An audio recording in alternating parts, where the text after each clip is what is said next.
Bonjour à tous et à toutes. Merci beaucoup pour l'invitation. Je suis très content d'être ici. C'est ma première fois à Mons. Et je suis arrivé mercredi d'Athènes, où j'habite depuis cet été. Et le week-end dernier, j'ai profité pour me promener près de l'Acropole, dans le quartier de Plaka. Et en fait, j'ai fait tout le tour de l'Acropole. C'est un quartier que j'adore. Et là, on peut visiter le théâtre Dionysos, l'Odéon, et du bas, on peut voir le Parthénon, le Parthénon, qui est une œuvre magnifique de la culture humaine. Et si on le regarde à la distance, par exemple de la colline de Philopapos ou des Cavettes, on a toujours l'impression que le Parthénon est fait de colonnes qui sont très droites, verticales, et le socle est complètement horizontal. Et on a aussi une idée d'un édifice qui est vraiment léger, qui s'étire vers l'air. Mais quand on se rapproche, donc dans la base de l'Acropole ou encore plus près, on se rend compte qu'en fait, les colonnes ne sont pas droites, elles sont bombées, elles sont inclinées, et que le socle est convexe, n'est pas horizontal.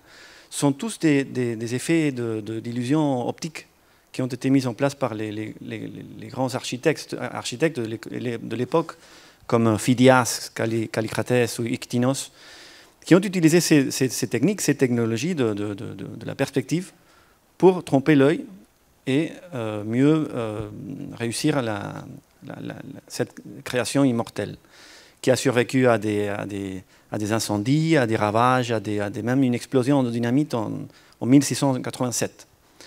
Alors, technique d'illusion optique, technologie aussi logistique pour transporter toutes les pièces des colonnes qui avaient été divisées avant de les assembler en haut de l'Acropole. Donc, technologie de levier, beaucoup de machines qu'on ne connaît même pas comment elles fonctionnaient.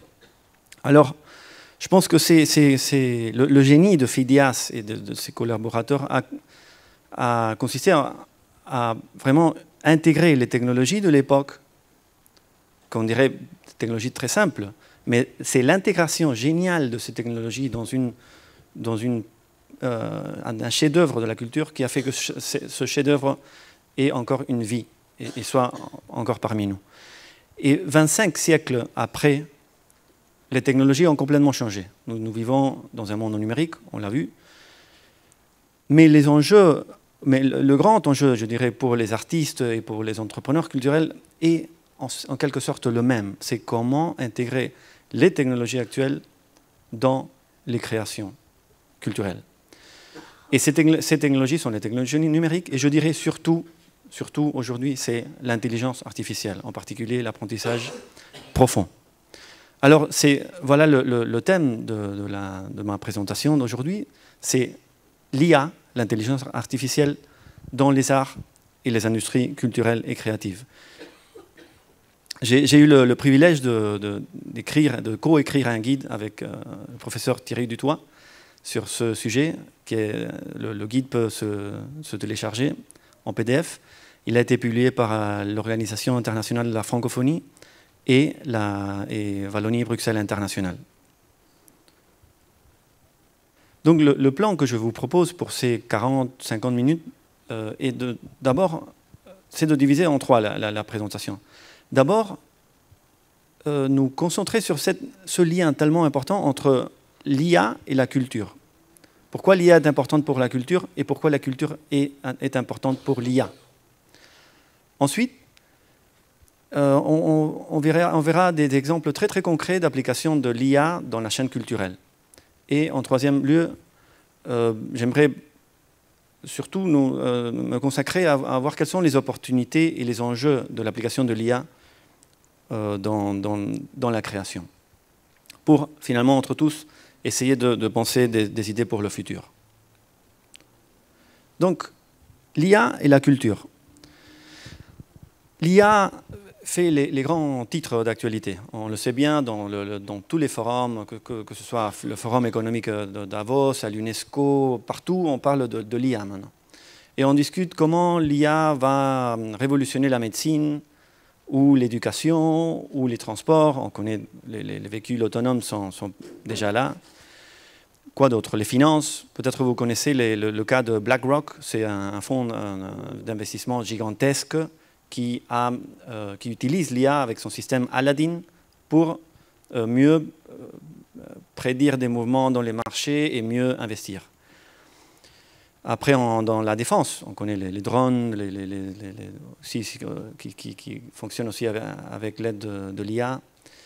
Et dans les manufactures 4.0, robotisation, l'IA est partout. Mais que se passe-t-il au niveau de la culture? On parle très très peu de comment l'IA va changer ou est en train de changer le monde culturel. Et cette omission de la culture dans le débat de l'IA est assez curieuse et même est flagrante. Pourquoi? Parce que tout d'abord, l'IA est en train d'être utilisée d'une façon très, très intense aujourd'hui pour créer des biens et des services culturels de très, très haute qualité, parfois. Là, j'ai mis quelques exemples. L'IA peut s'utiliser maintenant pour créer des textes, comme le fait le système GPT-3, qui a été développé par OpenAI à San Francisco. L'IA peut être utilisée aussi pour créer des chansons, des mélodies, même des symphonies. C'est le cas de la jeune pousse luxembourgeoise Eva. Juste avec un clic, on peut créer une chanson. Dans le domaine des effets spéciaux, après on va voir quelques exemples. Et finalement, dans les arts visuels, le groupe Obvious de Paris, je vais le mentionner aussi un peu plus tard. Alors, c'est curieux parce que l'IA s'utilise pour créer de la culture. Et on ne parle pas beaucoup de ça dans les débats. Et inversement, c'était l'IA comme output, mais maintenant c'est l'IA comme input, comme intrant. Donc, dans les systèmes d'apprentissage automatique, on alimente les machines avec des données, des masses de données gigantesques. Et dans une grande proportion des cas, la source d'alimentation des machines sont des textes, sont des chansons, sont des photos, sont des vidéos, tous sources de l'expression et de la créativité humaine. Donc, la culture est aussi l'intrant. C'est l'alimentation des machines. Alors, des deux côtés, la culture est là. Et finalement, d'un point de vue un peu plus philosophique, si vous voulez, la véritable pionnière en IA et en automatisation n'a pas été la science, ça a été l'art. Donc, les premiers cas ou les premières références à des robots et à des êtres automatisés peuvent être trouvés, par exemple, dans l'Iliade. Là, on trouve le dieu Héphaïstos qui travaille avec l'aide de trépieds à roulettes automatiques que lui-même a créés. C'est des automates. Ou une autre création d'Héphaïstos, c'est le géant Talos qui protège l'île de Crète, mythologiquement, bien sûr. Alors, si on revient à tous ces forums, ces conférences où on parle de l'IA, mais on ne parle pas de la culture, il faut se souvenir que chaque fois qu'on prononce le mot robot, que ce soit dans les débats parlementaires ou dans des forums économiques privés, la personne qui mentionne le mot robot pour l'utiliser pour mentionner un humanoïde, un automate, en réalité est en train de faire hommage à cette pièce de théâtre que vous voyez là. Je ne sais pas si vous l'avez lu, c'est une pièce très très belle, écrite par Karel Čapek, c'est un auteur tchèque, en 1920. La pièce s'appelle RUR, Rossum's Universal Robots. Donc l'idée c'est qu'il y a Rossum, c'est un ingénieur qui a construit ces robots, et le mot c'est robota, qui sont des humanoïdes qui font les tâches un peu pénibles que les humains ne veulent pas faire. Après, il y a une révolte des robots, c'est le grand topos, le grand topic de la science-fiction. Et finalement, je ne veux pas vous spoiler la fin, mais c'est très poétique. Et donc, ce mot robot veut dire esclave. Robota, c'est esclave en tchèque. C'est la même racine que orphelin en français, et la même racine que arbeid en néerlandais. Donc c'est la même racine indo-européenne. Donc les robots viennent d'une pièce de théâtre. Et en ce qui concerne l'application plus concrète de machines pour la création artistique, ce n'est pas un phénomène nouveau, nous le savons bien. Déjà dans les années 50, vous voyez ici à gauche l'exemple de ELIAC. C'est une machine créée en 1957, ELIAC, Illinois Automatic Computer. Elle était utilisée pour créer des suites, des quatuors à cordes. À droite, vous voyez là un livre d'Albert Ducrot, un créateur, un ingénieur, qui avait construit la machine Calliope pour créer des poèmes. Et Boris Vian l'avait appelé le robot poète, 1952. La différence entre ces machines et les machines d'aujourd'hui qui créent des œuvres d'art, c'est que les machines actuelles, en général, vont utiliser l'apprentissage automatique et non pas des règles prédéfinies, comme c'était le cas avant. Alors, en apprentissage automatique, on alimente la machine avec des données, comme je disais avant, qui sont traitées par des algorithmes pour aboutir à un résultat, une prédiction, reconnaître un modèle, etc. Les leaders en apprentissage automatique sont de loin les États-Unis et la Chine, avec des dizaines de milliards de dollars investis tous les ans. Mais les pays francophones ont aussi des hubs très importants. Paris est un cas, Montréal au Canada est un autre. Ici en Belgique, il y a le Trail Institute qui rassemble les chercheurs en IA de toute la région de Wallonie-Bruxelles. La Suisse aussi a des centres très importants. Mais pour ce qui est des pays du Sud, si on va en Afrique subsaharienne, en Amérique latine, le monde arabe, il n'y a pas encore des champions en IA comparables à ce que l'on trouve aux États-Unis, en Chine ou en France, au Canada ou dans d'autres pays de l'Europe. Donc ce sera un gros problème pour cette fracture numérique nord-sud va s'élargir et c'est un des enjeux que j'aimerais discuter après. Donc quelques exemples concrets d'application de l'IA dans les industries culturelles et créatives. Alors, je vais commencer avec la musique. J'avais déjà mentionné le cas de EIVA. Le directeur s'appelle Pierre Barrault. Et donc, avec EIVA peut être utilisé par des individus, donc B2C ou B2B par des compagnies. Et l'idée, c'est que moi, je peux choisir un style, que ce soit le rock, jazz, etc. La durée de la chanson, et paf, d'un clic, je peux obtenir une chanson d'une très très bonne qualité. Après, je peux l'utiliser pour une pub, ça dépend de la licence que j'ai payée. Ensuite, à côté, vous voyez MatchTune. À l'origine, cette boîte s'appelait Musique. Elle a été fondée par André Manoukian, français. Et l'idée est un peu différente. C'est moi, en tant qu'utilisateur, je choisis une vidéo et je peux, grâce à certains paramètres, créer une chanson pour cette vidéo qui va s'adapter parfaitement aux différentes scènes. Et ça fonctionne aussi avec l'aide de l'IA.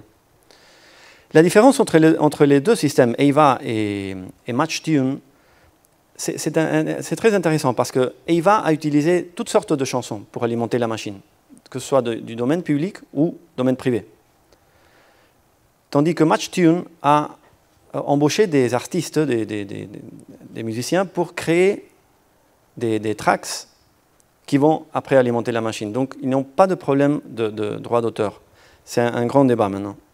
La question du copyright, des données qui ont servi pour alimenter la machine. Et un troisième exemple, Musimap, c'est un exemple basé à Liège. Eux, ce n'est pas tellement utilisé pour créer des chansons, mais pour construire un profil très très détaillé de chaque utilisateur en fonction de ses goûts musicaux. Donc c'est très utilisé dans des plateformes comme streaming, comme Spotify et d'autres. Alors maintenant, on va juste écouter quelques secondes d'une symphonie composée avec EIVA.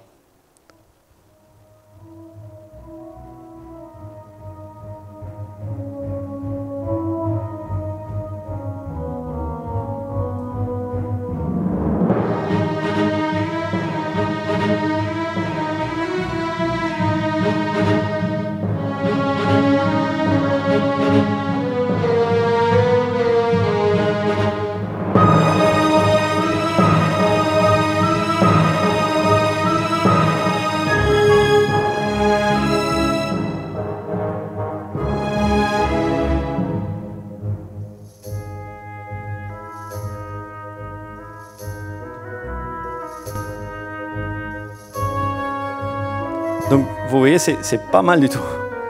Et il y a eu un grand débat parce que la FLAC, la Fédération luxembourgeoise d'artistes et compositeurs, avait découvert que le gouvernement luxembourgeois allait utiliser EIVA pour la musique de la fête nationale. Et non pas une chanson humaine, disons. Il y a eu un grand débat, c'est très intéressant de le suivre. Et finalement, le gouvernement a choisi EIVA. Donc, maintenant, dans le terrain des arts visuels, avec Thierry, nous avons rédigé le guide, j'ai eu l'occasion de rencontrer les 3 entrepreneurs qui sont derrière le projet Obvious Art à Paris. Ces 3 jeunes entrepreneurs de, je dirais, moins de 30 ans. Ils sont basés à Paris, ils étaient 3 colocataires, mais avec des profils les profils parfaits pour créer ce projet. Et l'idée, c'est qu'ils ont commencé par créer des peintures, des tableaux, en alimentant la machine avec des tableaux de domaine public. Et en 2018, je suis sûr que vous avez entendu parler du cas de la peinture du tableau Edmond de Bellamy qui s'est vendu à plus de 400 000 $. Alors c'est eux. Maintenant, ils travaillent non seulement avec des peintures, mais aussi avec des masques et d'autres, et même donc de l'art plastique. Et c'est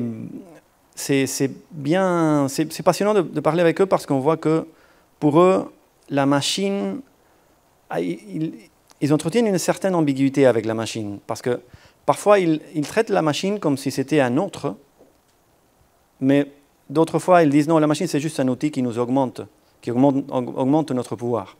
Alors c'est cette ambiguïté qui est toujours dans l'art IA. Qu'est-ce que la machine? C'est un autre ou c'est juste un outil? Alors en journalisme et édition, le cas de Syllabs est très connu. Il est très utilisé par les journaux, les magasins pour créer des articles de presse. On introduit juste quelques détails, comme par exemple qui a gagné les élections d'hier. Ensuite, la machine rédige un texte très, très bien fait. En bas, j'ai mis Tamis. C'est une boîte québécoise.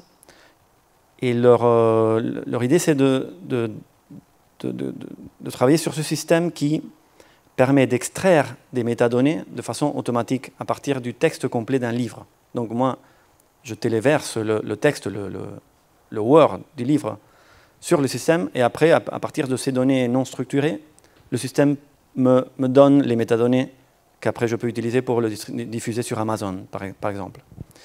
Et à droite, un autre système, le GPT, j'avais mentionné le GPT-3 au début. Bon, OpenAI a annoncé le GPT-4, qui est 500 fois plus puissant que le GPT-3. Ils avancent très, disons, silencieusement. On ne sait pas ce qu'ils veulent faire avec ce véritable monstre du traitement de langage, de la création de langage automatique. Parce que si on se rend compte qu'on vit dans un monde de réseaux sociaux, ce monstre, je dis ça d'une façon complètement neutre, c'est-à-dire cette machine tellement puissante peut faire des désastres dans les réseaux sociaux. On ne saura jamais si un texte a été écrit par la machine ou par un humain. Alors, il faut être assez attentif à tout ça. Ensuite, en audiovisuel, juste 2 exemples après une petite vidéo. Lyrebird, un exemple canadien de création d'effets sonores, de voix artificielles.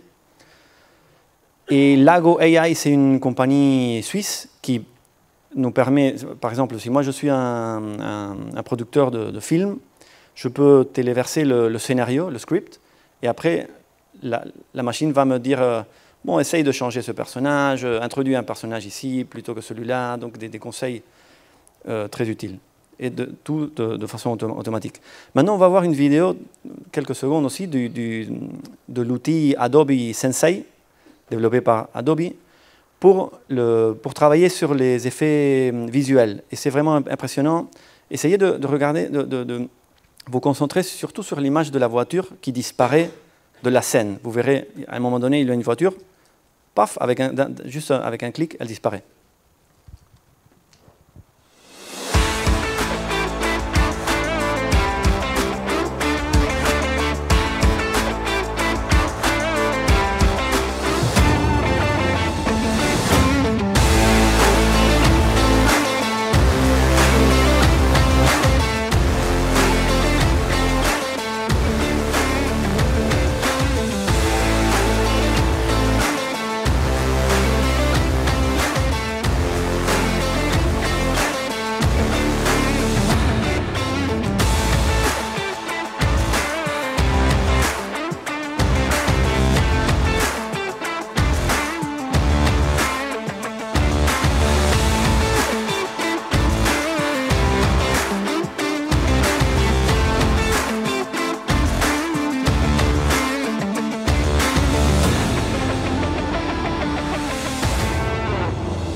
Donc, vous avez vu qu'il y a cette voiture qui disparaît. Ce travail aurait pris peut-être des jours pour effacer chaque frame, effacer la voiture de chaque frame. Maintenant, c'est juste un clic, paf, avec l'IA, je l'efface. Et on pourrait citer d'autres exemples, mais dans le secteur de la mode, il y a ce système qui fonctionne comme un Shazam. Vous connaissez l'application Shazam pour la musique, c'est un peu semblable, mais pour la mode. Si je vois quelqu'un qui a une veste qui me plaît, je prends une photo, et après, leur système, avec l'aide de l'IA, me dit où je peux l'acheter. Donc, ces exemples étaient juste des outils prêts à l'emploi, disons, des outils fermés qu'on ne connaît pas comment ils fonctionnent, ce sont des applis déjà construites. Mais les artistes peuvent quand même se former dans le développement de l'IA. Il y a pas mal de cours disponibles. Par exemple, que ce soit des cours de 2-3 mois d'introduction à l'apprentissage automatique, ou bien des masters un peu plus longs. Et même, il y a maintenant des cours qui mettent l'accent sur la question de l'art. Par exemple, là vous avez deux exemples. AI Move, c'est Mine Paris-Tech qui organise le cours.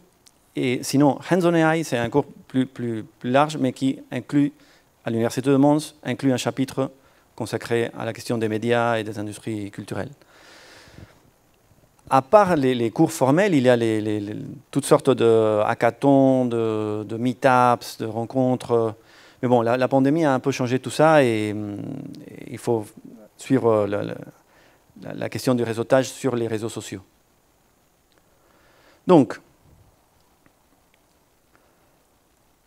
quels sont alors, et on peut même le penser entre tous, n'hésitez pas à lever la main si vous le voulez, mais quels sont les opportunités et les enjeux pour les artistes et pour les entrepreneurs culturels dans ce contexte? Les opportunités ou les avantages sont très clairs. Par exemple, ces outils sont tellement puissants qu'ils peuvent nous permettre d'augmenter notre créativité, comme le disent les gens du groupe Obvious. Si moi, j'ai un outil qui juste en l'alimentant avec quelques peintures anciennes ou quelques musiques, je peux obtenir un échantillon d'un millier de tableaux nouveaux, d'un millier de chansons nouvelles. Bon, ça peut constituer une source d'inspiration très importante. Donc, augmentation de la créativité. Après, il y a cet avantage très grand pour les gens qui peut-être ne maîtrisent pas imaginons l'orchestration. Alors, si moi je ne maîtrise pas cela ou l'arrangement musical, juste en utilisant des systèmes comme Ava, Ampere ou d'autres, je peux composer de la musique. Alors, il y a une diminution relative des barrières à l'entrée. Un saut de productivité, le cas de la voiture est très clair, donc je fais en quelques secondes un processus qui m'aurait pris des jours ou des semaines peut-être. Je peux fournir de nouveaux services, donc il y a des nouveaux marchés qui apparaissent. Et en ce sens, et on est en train de le voir, il y a de nouveaux emplois très qualifiés qui sont en train d'être créés. Et finalement, très important, du point de vue non seulement des artistes et des industries culturelles et créatives, mais du point de vue du public. On parlait dans le panel précédent de la question de l'hyperchoix. C'est clair qu'en tant qu'utilisateur, nous avons accès à une gamme de biens et de services culturels qui était inimaginable dans les années 90. Et ce sera encore plus dans les années qui viennent, parce que l'IA va permettre de multiplier par 1000 ou par 1 million ou par 1 milliard le nombre d'œuvres d'art disponibles. Alors, des avantages un peu partout. Mais la situation, comme on le sait bien, n'est pas si simple que ça. Parce qu'il y a des risques, des dangers, des menaces partout. Tout d'abord, les artistes, même s'il y a des cours, c'est pas très réaliste pour un musicien, disons, traditionnel, de faire un master de 2 ans en apprentissage automatique. Ça, c'est pas concevable. Donc, il y a un manque de connaissances sur l'IA en général non seulement parmi les artistes, mais aussi parmi les entrepreneurs, qui est assez sérieux, assez grave. Il y a un manque de données.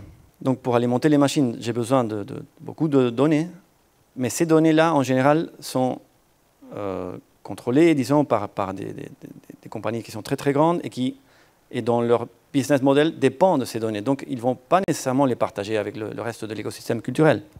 Alors comment est-ce qu'on peut avoir accès à des données pour alimenter nos systèmes en tant qu'artiste individuel ou SME ou petite start-up culturelle? La question du droit d'auteur, maintenant on en parle de plus en plus de la question du copyright à l'ère de l'IA, parce que quand j'utilise un de ces outils que j'avais mentionnés pour créer une chanson, créer un tableau, qui est exactement l'ayant droit? Qui est le créateur de cette œuvre d'art? Est-ce que c'est juste moi en tant qu'utilisateur qui a fait clic? Est-ce qu'il n'y a pas quelqu'un d'autre qui devrait être considéré comme l'ayant droit? Parce que ce n'est pas seulement une question juridique, ici il y a une question économique. À qui va-t-on verser l'argent? Est-ce que les gens qui ont créé les expressions culturelles qui ont servi pour alimenter la machine ne devraient pas être aussi inclus dans l'équation? Par exemple, si j'utilise tout le corpus de chansons des Beatles, et là je produis une nouvelle chanson dans le style des Beatles, et je la vends. Est-ce que je n'ai pas extrait l'ADN créatif des Beatles, en quelque sorte, pour créer une nouvelle chanson? Il y a tout un débat là. Et bien sûr, est-ce qu'il faudrait aussi inclure la personne qui a créé l'algorithme, le système? Il y a beaucoup de réseaux neuronaux possibles qu'on peut utiliser. Il y a aussi là une participation de la créativité humaine. Donc, c'est qui l'artiste, exactement? Grand débat. C'est vrai, comme on voyait juste avant, avec les opportunités, les avantages, que l'IA va permettre de créer de nouveaux emplois très qualifiés. Mais on le voit déjà, elle est en train d'en détruire d'autres. Pensez par exemple aux traductions automatiques.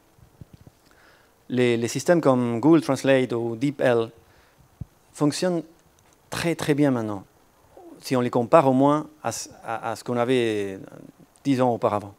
Alors, il y a beaucoup de gens maintenant, beaucoup de traducteurs qui maîtrisent ces outils, et au lieu de taper à la main tout le livre et le traduire phrase par phrase, utilisent DeepL, et ensuite ils ne travaillent juste que le bout final, la last mile. Donc vérifier que chaque phrase soit cohérente, on peut corriger quelques coquilles, etc.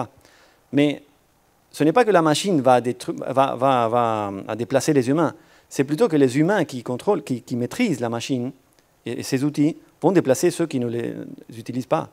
Alors, un traducteur traditionnel, disons, pour traduire un livre de 200 pages, bon, il va y mettre peut-être 1 mois, 2 mois.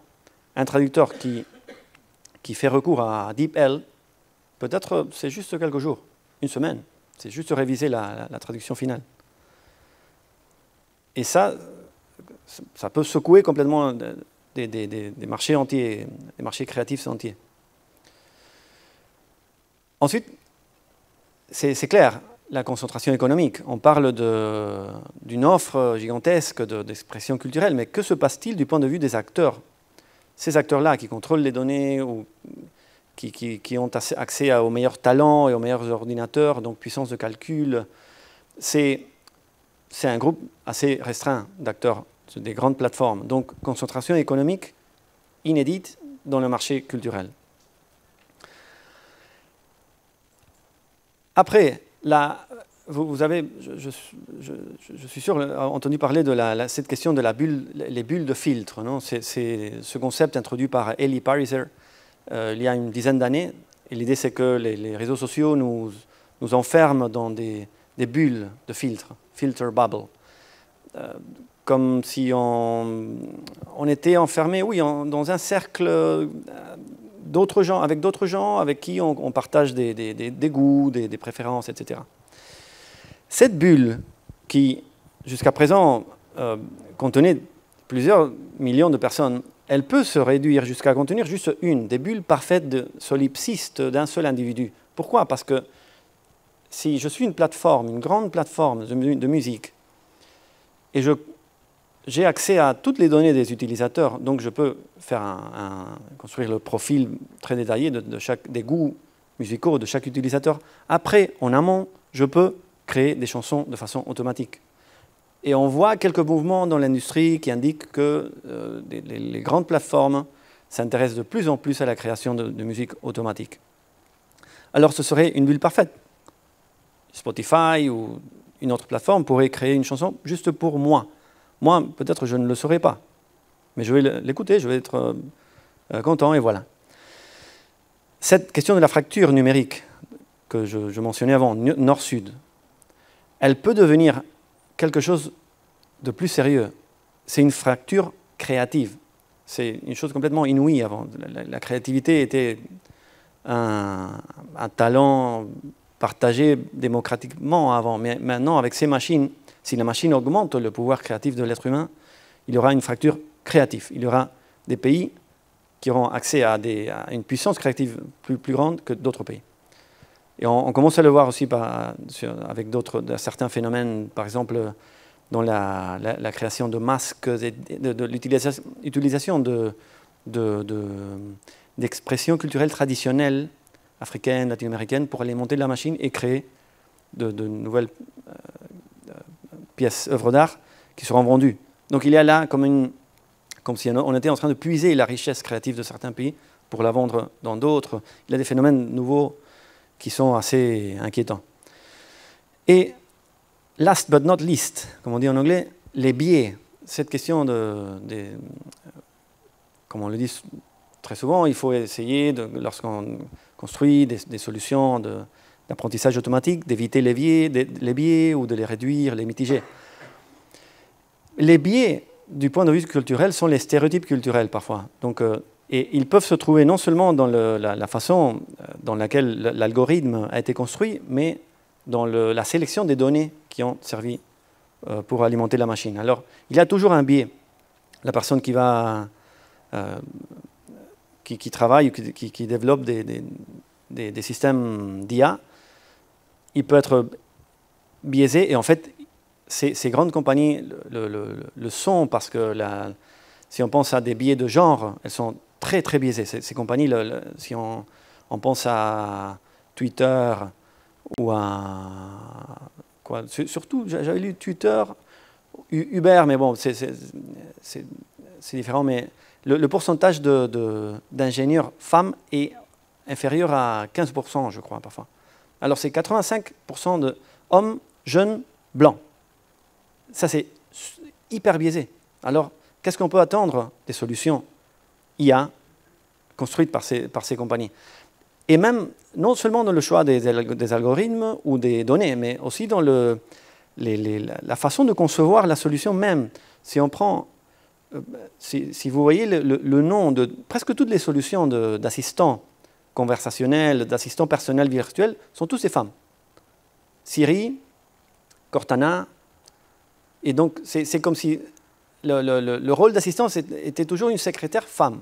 Ça, c'est un clair biais de genre. Après, il y a eu un grand scandale, ils ont commencé à faire des voix, à diversifier les voix et même à changer le nom. Mais le premier réflexe, c'est toujours de penser, pour ces compagnies-là, à une secrétaire femme. Alors, les biais sont un peu partout. Et que va-t-il arriver si on pense dans le terrain culturel? On va consommer des créations, peut-être, qui seront extrêmement biaisées. Même on ne sera pas capable de voir ces biais-là dans les prochaines années. Alors, des enjeux très, très importants. Alors, pour conclure, j'aimerais partager juste quelques idées et après discuter avec vous, en voir d'autres. C'est clair que l'IA est présente dans tous les secteurs culturels, les secteurs créatifs. Et dans tous les maillons de la chaîne. Ce n'est pas seulement de la distribution, comme avant, avec les algorithmes de recommandation. Maintenant, c'est aussi en amont la création et la production.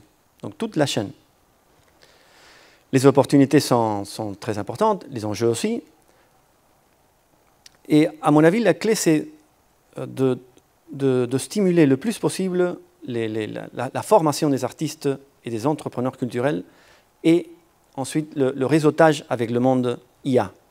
Donc, encourager ces acteurs culturels à co-créer, à se rencontrer avec les acteurs technologiques comme non seulement les compagnies, mais aussi les individus, programmeurs, web designers, les gens qui créent des jeux vidéo, etc.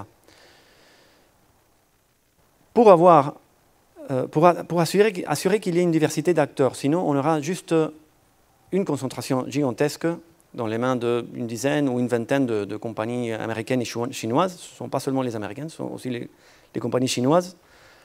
Et il faut s'assurer alors que cet écosystème soit peuplé non seulement de dinosaures gigantesques, mais aussi de petits mammifères, de fleurs. Donc, promouvoir un écosystème le plus riche possible. Et renforcer l'écosystème de données, bien sûr. Et finalement, deux propositions qui sont un peu plus larges, mais parfois, presque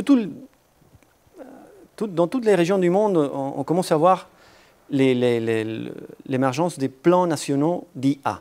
Alors, les États, les gouvernements nationaux investissent en infrastructures, en formation, donc avec les universités, les instituts. La culture n'est presque jamais présente dans ces plans nationaux. Alors, un très bon pas serait d'inclure la culture dans les plans nationaux de l'IA. Donc, quel est le rôle des artistes, des industries culturelles et créatives? Que va-t-il se passer avec le droit d'auteur, etc.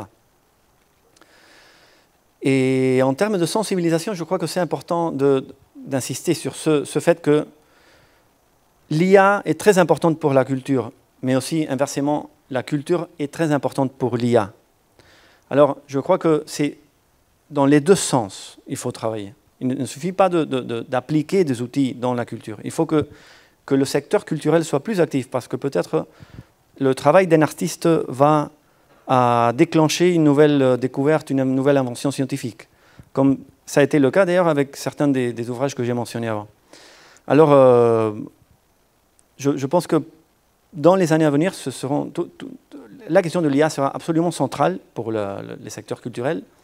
Et si nous voulons construire ou renforcer un écosystème culturel qui soit non seulement plus durable, mais aussi plus riche, il faudra absolument travailler sur ces questions-là et garantir qu'on ait non seulement une offre diversifiée, mais une diversification et une pluralité d'acteurs à tous les niveaux.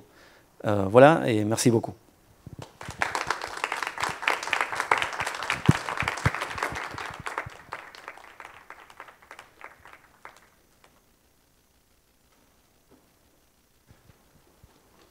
Zijn er vragen? Est-ce qu'il y a des questions pour monsieur?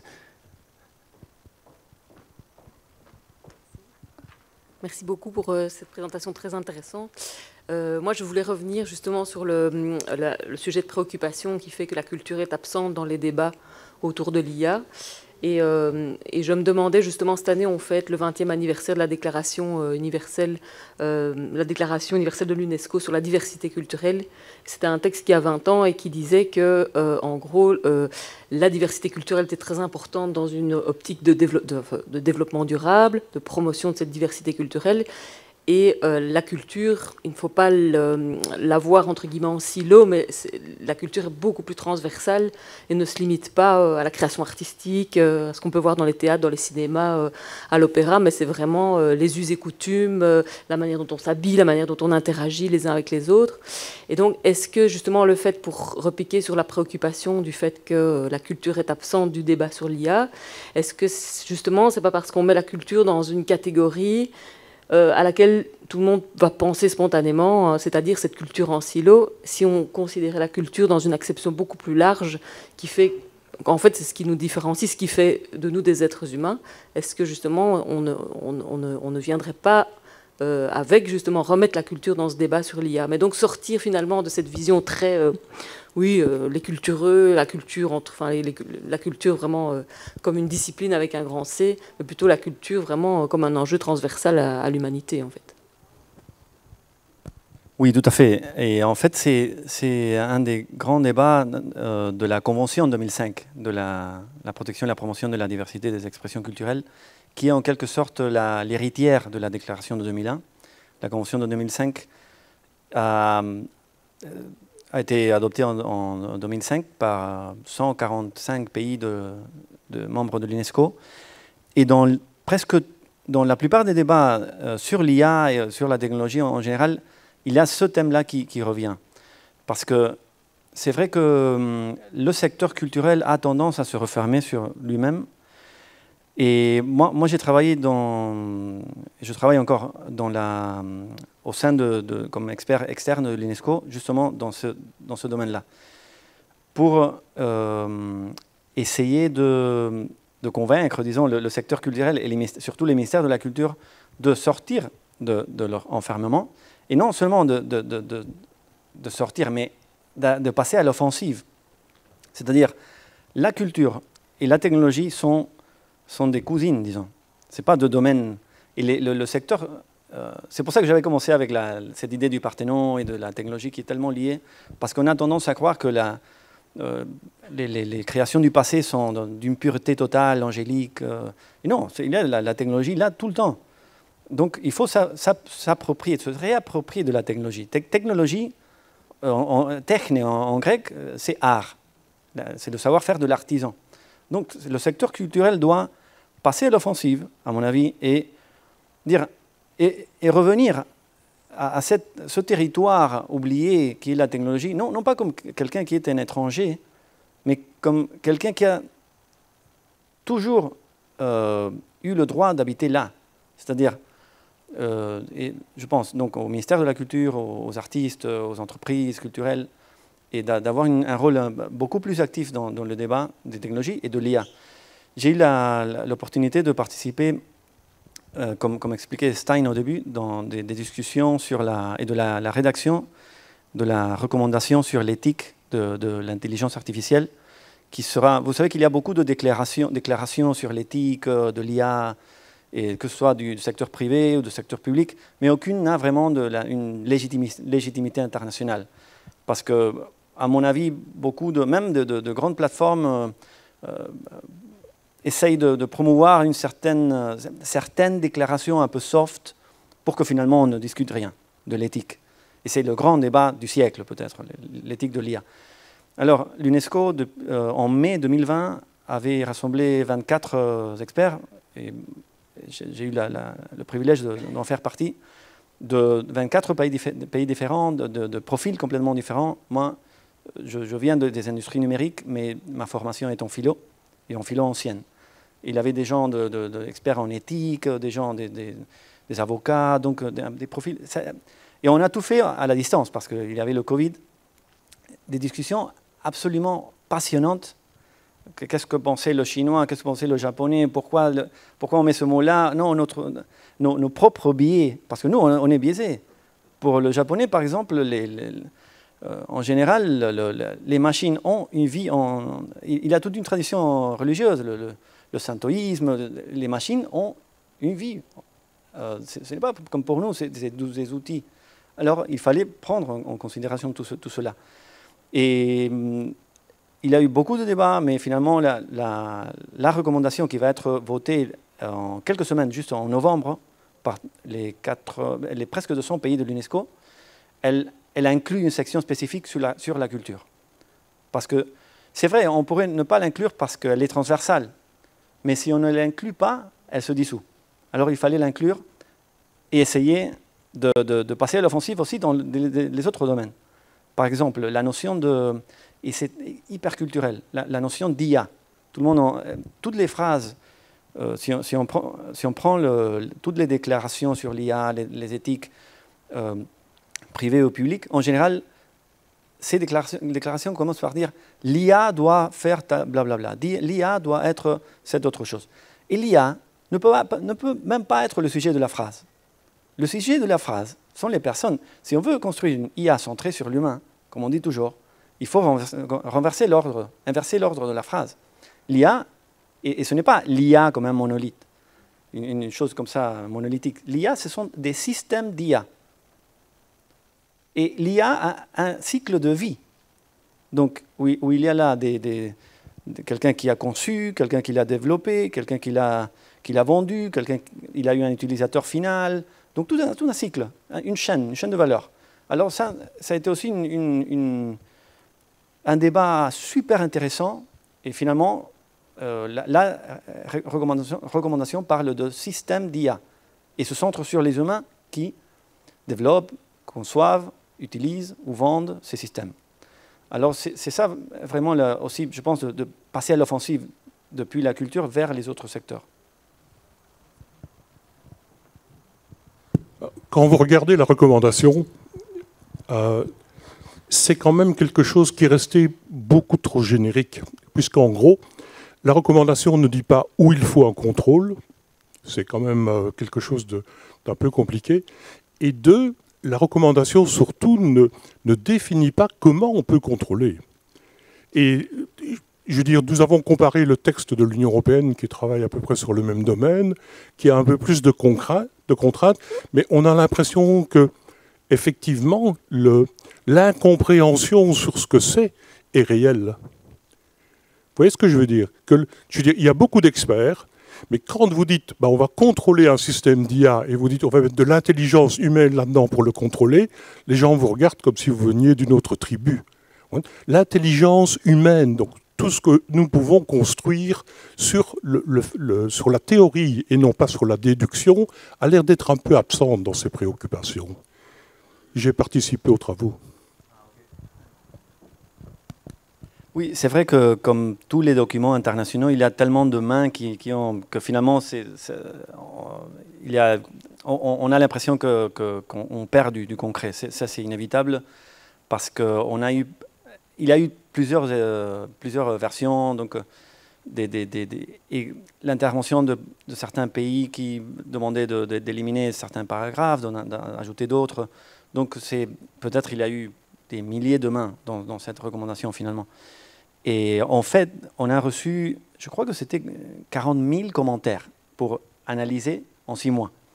Et on a fait recours à une boîte d'IA pour analyser le texte. Donc, tout condenser ça en quelques centaines de commentaires qui se répétaient dans les 40 000.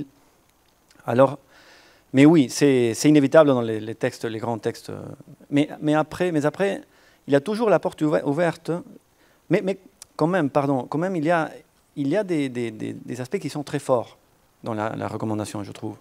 L'inclusion de la culture, l'inclusion de la question de l'éducation, qui sont absentes dans d'autres recommandations, et qui est toujours, personnellement, je vois ça comme un premier pas d'un long processus, parce que ce sera comme une plateforme de départ pour que chaque pays puisse ensuite décliner de nouvelles lois qui ne sont pas seulement pour contrôler, c'est aussi pour promouvoir. Donc c'est protéger pour promouvoir, c'est stimuler aussi. Il y a tout un volet consacré à la recherche, de renforcer la recherche dans les pays du Nord et du Sud. Alors, dit comme de cette façon, c'est très vague, mais bon, c'est un très très long document et qui a des aspects très très concrets aussi. Mais après, c'est un point de départ. C'est tout comme la Convention 2005. Si on voit la Convention 2005, on dirait, oui, ou même la Déclaration de 2001. Mais après, la Convention 2005 a ajouté les orientations pratiques ou des directives opérationnelles plus ciblées pour certains sous-thèmes. Donc je suis très optimiste sur ce que les gens pourront faire avec ça. Le texte en soi-même, je pense qu'il est assez souple pour permettre un certain nombre d'actions et aussi pour limiter les usages les plus nocifs de l'IA.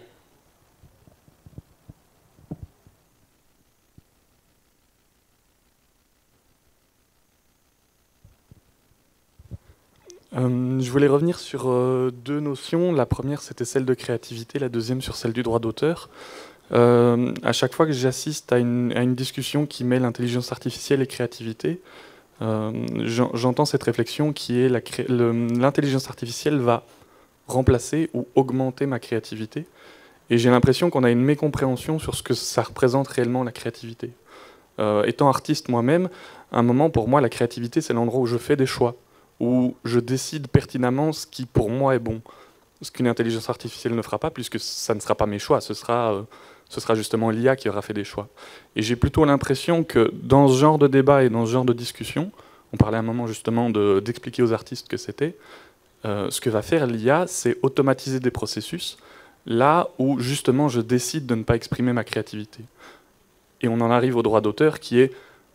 Le droit d'auteur, c'est censé représenter une paternité.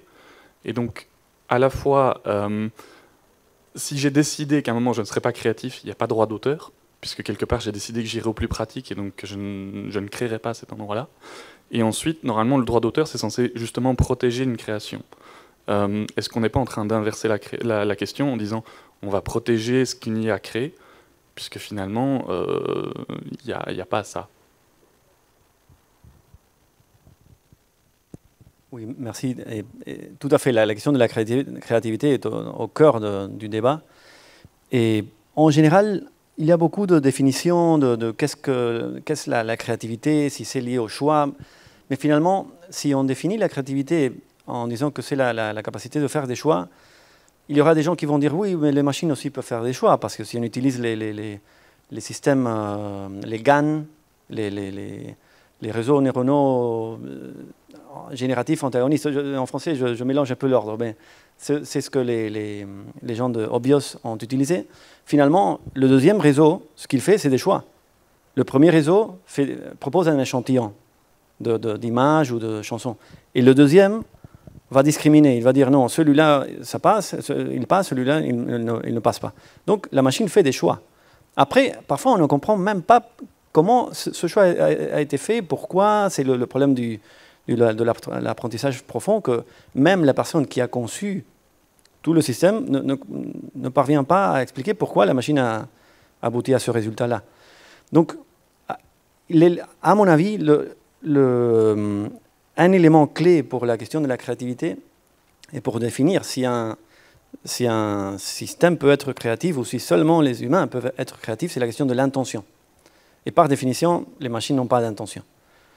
Donc c'est toujours cette composante qui manque dans les machines. La machine fait ce qu'on lui dit de faire.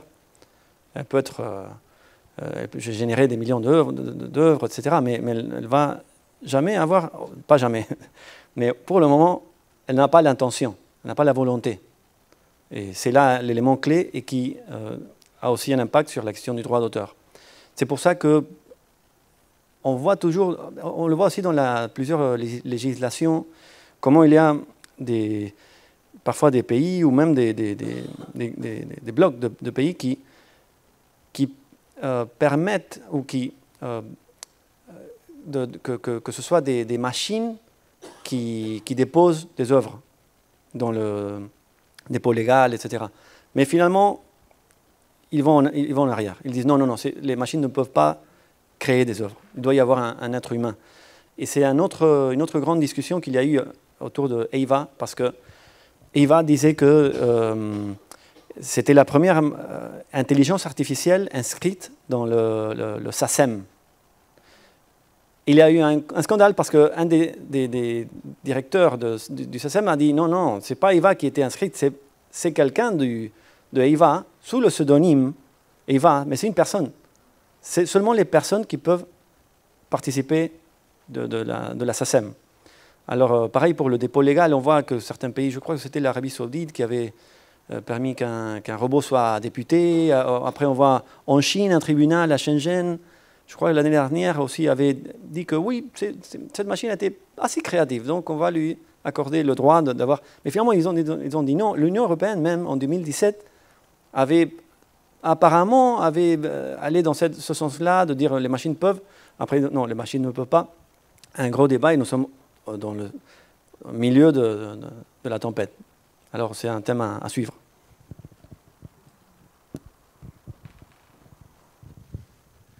Bonjour.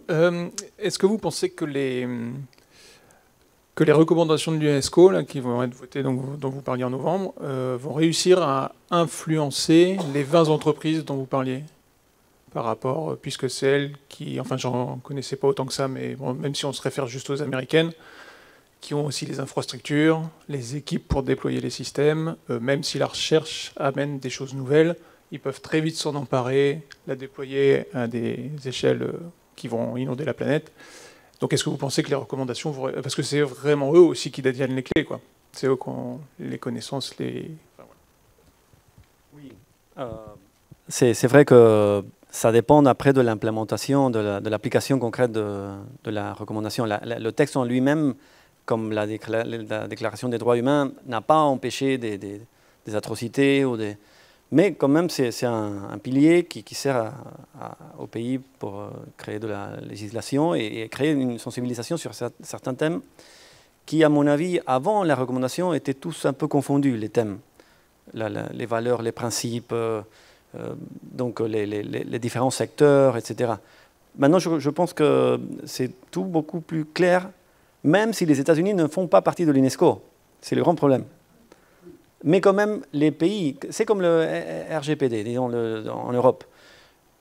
Ça s'applique, l'application n'est pas liée à l'origine de la compagnie.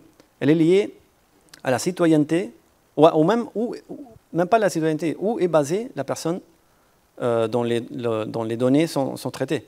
Alors, et ça va affecter toutes sortes de compagnies, même les américaines qui sont en dehors de l'Union européenne. Alors je pense que quelque chose de semblable pourrait arriver. Donc de nouvelles législations pour encadrer l'utilisation de l'IA pour toutes sortes de compagnies. Et même la recommandation est très claire par rapport à la question d'éviter la concentration de l'offre. Il y a une paf, et éviter le... Je ne me souviens pas maintenant de la formule exacte, mais il y a la question des monopoles. Donc je pense que oui, c'est un pas très positif en ce sens.